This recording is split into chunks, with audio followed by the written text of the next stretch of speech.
राजस्थान सरकार में आप देख लीजिए, और मैं हमारे कांग्रेस के जिम्मेदारों से पूछना चाह रहा हूं कि क्या यहां पर यह बात सच नहीं है कि 2017 में ये गवर्नमेंट की तरफ से एक स्टडी हुई जिसमें बताया गया कि सबसे ज्यादा जो बच्चे स्कूल के बाहर है राजस्थान में वो मुसलमान और सिख भाइयों के हैं। 44% मुस्लिम बच्चे स्कूल को नहीं जाते। क्यों नहीं जाते? क्योंकि एक ही स्कूल है या स्कूल नहीं खोले जाते। और अगर इसके साथ साथ आप देखेंगे, यही राजस्थान की सरकार ने यह भी बताया कि प्राइमरी स्कूल में 18.5% मुस्लिम बच्चे स्कूल से बाहर है। अपर प्राइमरी में 20% मुस्लिम बच्चे स्कूल से बाहर हैं।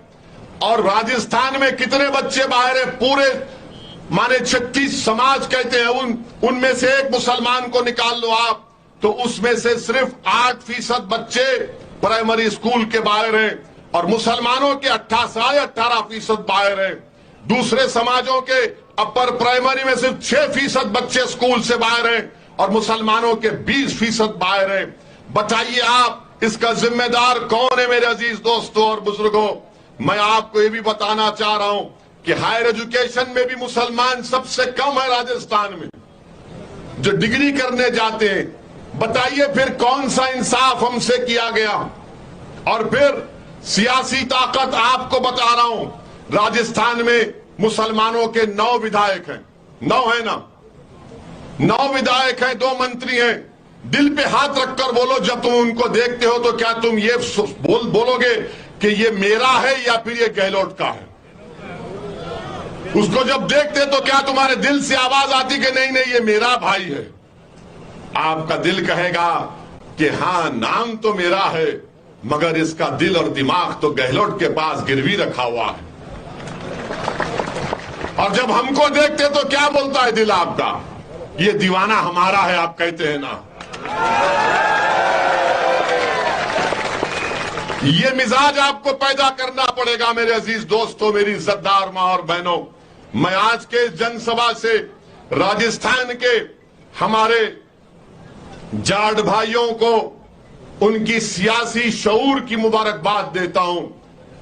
वो भी मुसलमानों के बराबर 9% हैं, मगर उनके विधानसभा में 37 विधायक हैं।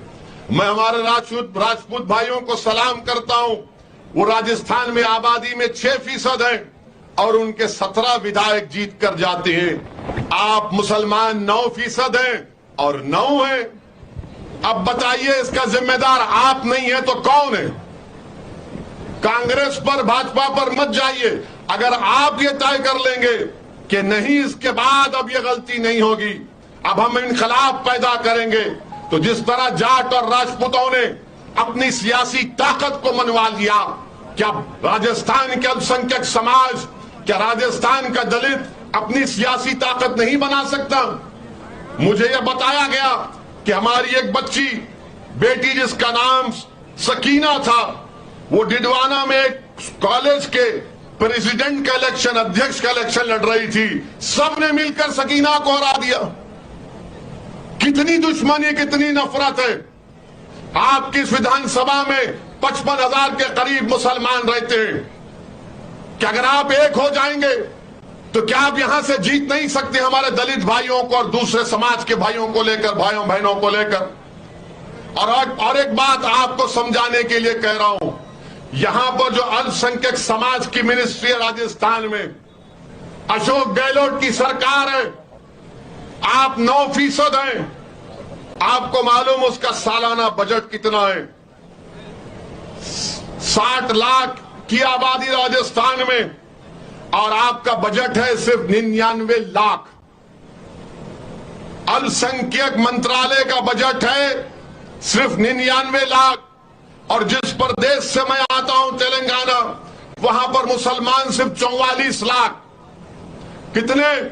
44 लाख। वहां पर कितना बजट है मालूम आपको? 1700 करोड़ रुपए। 1700 करोड़ रुपए। ठीक है, उसमें से 200-300 करोड़ सरकार कभी डंडी मारती है, मगर कम से कम 1100-1200 तो मिल जाते हैं। यहां पर कितना 99 लाख, और फिर ऊपर से ओवैसी आएगा तो ओवैसी ऐसा करेगा, ओवैसी भड़काऊ भाषण देगा। अरे सुनो मेरी बात को, मेरी फितरत में नहीं है कि मैं किसी समुदाय के खिलाफ बोलूं। मैं रसूलुल्लाह सल्लल्लाहु अलैहि वसल्लम का उम्मती हूं, मैं कुरान को सुन्नत को मानने वाला हूं, तो मैं कैसे किसी के खिलाफ, किसी के मजहब के खिलाफ बोल सकता हूं। हाँ, मुझे फख्र है कि मैं मुसलमान हूं, और जब तक अल्लाह जिंदा रखेगा मुझे फख्र रहेगा कि मैं मुसलमान हूं।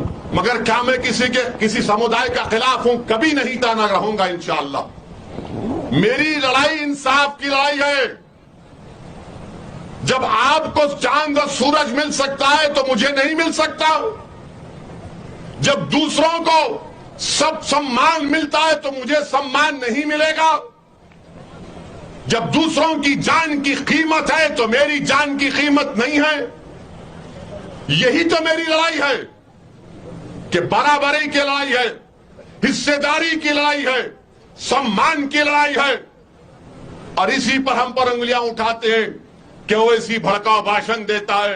अगर सच्चाई को बयान करना भड़काऊ भाषण है, सुन लो प्रशासन वालों, सुन लो अशोक गहलोत के चमचों, जब तक मैं जिंदा रहूंगा सच्चाई को बयान करते रहूंगा।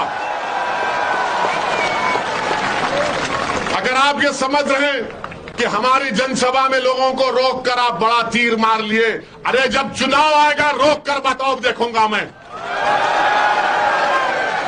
उत्तर प्रदेश के चुनाव में मेरी गाड़ी पर गोलियां चलाई गई मुझे हत्या करने के लिए।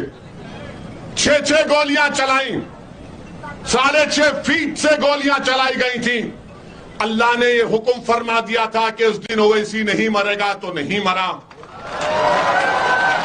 अरे जब गोलियां मेरे